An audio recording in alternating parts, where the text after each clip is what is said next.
Rebecca Lee here, teaching people how to detox from mercury without getting hurt.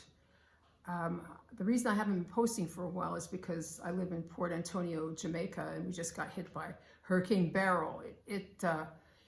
We didn't get the brunt of it, but it was, you know, a long night of banging and wind and rain, and in the morning no electrical grid because all the power lines are down, and it's going to take a while for the Jamaica Public Service to put the poles back and fix everything. And then I'll be able to go up on the roof and plug in my little Starlink again, and I'll be back in business.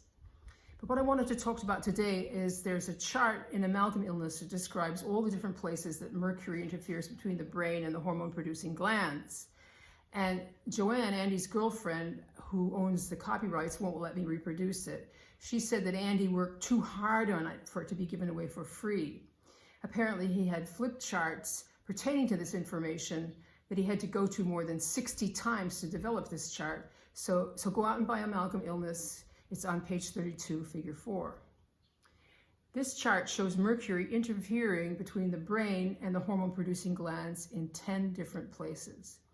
The brain, to start out, the brain perceives stress, and it sends a signal to the hypothalamus and the pituitary.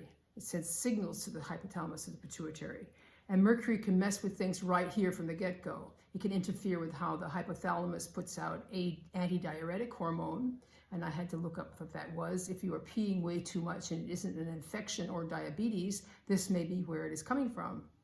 The pituitary puts out various messenger molecules that tell the adrenals, the thyroid, and the gonads what they're supposed to be doing. Mercury can clog up those systems.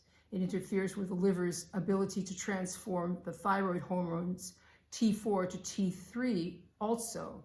And in fact, as Andy states in a note, thyroid hormones, especially T3, are interfered with every step of the way. The chart shows mercury interfering from the brain to the pancreas. So it messes with the molecules the pancreas is supposed to be producing for you, insulin and glucagon. It interferes directly with the pancreas's ability to produce digestive enzymes. So your ability to produce digestive enzymes gets messed with twice. We're not saying that being toxic closes all these systems down. If it did, you'd be dead, a comment Andy often made.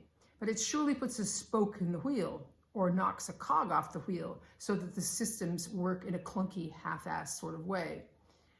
One place it doesn't interfere with at all, though, is a signal which is a direct shot from the brain and that tells the adrenal medulla to produce adrenaline.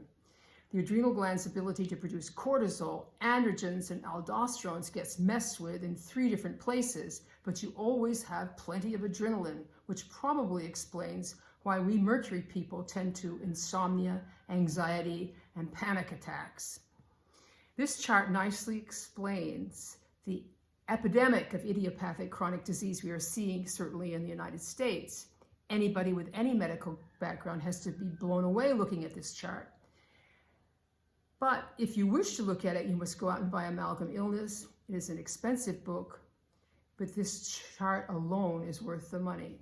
So please like and share my video, and let's get this message out.